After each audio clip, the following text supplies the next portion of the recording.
Hi, everyone. I've been thinking a lot lately about applications of improv specifically for leadership. Earlier this week, I posted a video on my Facebook page about something that I call collaboration theater, which in short is kind of going through the motions of collaboration, asking people for input, even though you're like, I don't really need it or want it for this specific thing. I just kind of feel like I should. I feel like I should ask for their input.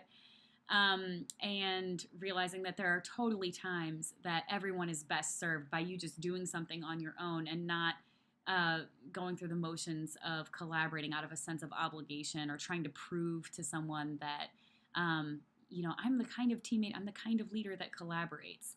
And this kind of sparked an interesting conversation about leadership theater in general and how there's all these ways that our culture has informed what leadership should sound like, what leadership should look like.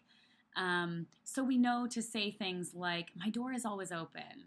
We know to say things like, I really appreciate everyone's feedback. I want you to call me on it. If you hear me say something, I want you to call me on it, right? I hear leaders say these kinds of things. And then the experience on the ground is contrary to that. That's not on the ground the experience that the door is always open. Oh yeah, any old time is the perfect time to give me news I don't want to hear. That's not true. That's not true for anyone. So realizing beyond the adages, beyond the cliches, what does leadership feel like? The thing is that leadership is about how you feel. It's about how you feel about yourself. It's about how you feel about your team. It's about how you feel about the why of your company. That's what leadership is about. And so if you don't have faith in yourself, if you don't have faith in your scene partners, in the people that work for you, that work with you, and you have lost alignment with the why of what the heck you're doing at your company in the first place, it's going to be leadership theater. You're going to be going through the motions. You're going to be saying things that you're not really in alignment with. And I think one of the reasons why we say things that we don't really mean, or we say things that we're out of alignment with, is because we're trying to prove something. We're trying to prove something to ourselves. We're trying to prove something to the other people at the company. And proving is not a good energy to be in for leadership. Proving energy usually means selfish energy. It usually means self-centered energy. It usually means insecure energy.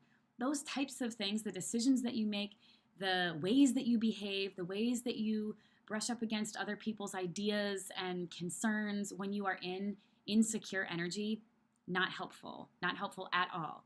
So the most important thing is to get back into alignment. So when I talk about alignment, I talk about being fully trusting in yourself, fully trusting in your teammates, and fully trusting in the process, the agile creative process.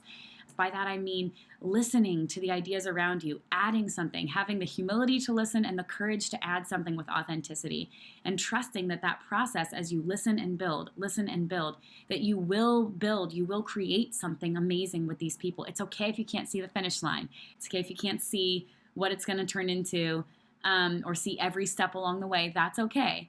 The most important thing is to have faith in yourself, your scene partner, and the process. So that's what I want to offer. If you are a leader, either in title or in practice, or both, don't participate in leadership theater. If you start noticing that you're kind of going through the motions, you're saying things that on the ground are not true, they're not what you actually need, that is a great time to do some investigating. Why is that? Why is it that you said that? Why is it that these things are happening around you? They are pointing you at something. And when you can spend some time investigating where is that coming from, then you can get back into alignment. Because the thing is, you don't need to prove anything to everyone. And even more importantly, your words of my door is always open, your words of, I'm an open-minded leader, I care what other people are saying, I want to be available to you. Your words do not matter at all if in practice your team knows that's not real. The proof is not in your words. The proof needs to be in the pudding, and you can trust yourself that it will be. So if you are a leader who cares and you've kind of gotten off track a little bit, that's okay. We all need grace for the journey. The proof is in the way that day in and day out you are going to the effort to collaborate, to genuinely receive people's input and feedback, and to be respectful. So as long as you are operating from a place of self-awareness, of authenticity, of empathy, you can be rooted in genuine, sincere leadership and not be tempted to fall into leadership theater. I hope that that's helpful.